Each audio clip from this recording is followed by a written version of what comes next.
అంజనకు గూడ అంజనకు ఒక సత్కారం ప్రకటించింది. లిస్టు మొత్తంలో దాన్ని అప్రిషియేట్ చేయొచ్చు. గూడ అంజన్నకు చేయడం అనేది చాలా గొప్ప విషయం. గూడ అంజన్నకు ఆయన కుటుంబానికి ఆసరాలు ప్రకటించేందుకు చప్పట్లు కొట్టచ్చు మనం. ఎందుకంటే అంజన్న ఎంత చేయాలనో అంత చేసిండు. ఆయన 60 ఏళ్ల వయసులో కూడా కిషోర్ అన్నతో అన్న వికారాబాద్ సభ పట్టి పేరు గుర్తుందా? ఫస్ట్ రాత్రి బొమ్మల్లో కొలువైన శివుడ పాట అక్కడనే పాడేశాడు. అదే వేదిక మీద పాడినా. అప్పుడు కిషోర్ అన్న ధూమ్ధామ్ నుంచి వచ్చి నడిపిస్తుండే. అప్పుడు అన్న ఆ వేదికకు వచ్చినప్పుడు ఆయనకు కళ్ళు సరిగా కనబడతలేవు, కాళ్ళు సరిగా సపోర్ట్ చేయి. కానీ కిషోర్ అన్న పుడితొక్కటి సత్యనారాయణ పాట పాడతా అంటే ఆయన ఎగిరిన వేదిక మీద. ఆ వయసులో కూడా ఆయనకున్న శక్తిని దారవస్తుంది. ఆయనకి ఇవ్వడాన్ని అప్రిషియేట్ చేయాల్సిందే. దయచేసి మీ అందరినీ చెప్తున్నాను,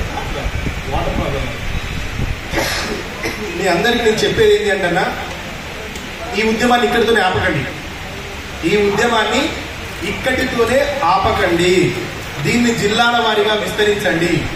మీరు పిలిస్తే నేను కూడా మీద ఎక్కడికంటే అక్కడికి వస్తాం. మనకోసం నేను మళ్ళీ ఇంకోటి ఏదో ఇక్కడ ఫేక్ కమిట్మెంట్స్ మైక్ ఉంటే మాట్లాడిపోయే బాపదు కదా. నేను ఈ మైక్ ఉన్నా లేకున్నా నా మైండ్ ఒక తీరే పనిచేస్తుంది.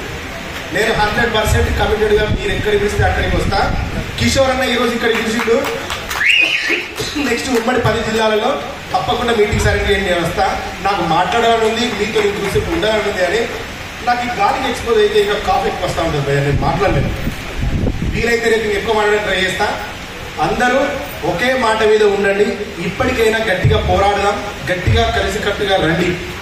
కానీ ఏ రండాగానికి భయపడకండి. బాగా బాగా గుర్తు పెట్టుకోండి. దొర ఏందిరో వారి పీకుడు ఏందిరో అన్నాం మనం. ఎప్పుడు ఇంత జ్ఞానం లేనప్పుడు ఇంత ఇమ్మీడియట్ గా నిర్బంధించే నిర్బంధాలు ఇప్పుడున్నట్టుగా లేవు. అప్పుడు పట్టుకోవాలంటే కొంచెం లేట్గా దొరుకుతాం మనం. అప్పుడు మనం ఇక్కడ అనేది ఎక్కడో పోయి అడవిలు ఉండగలిగేది.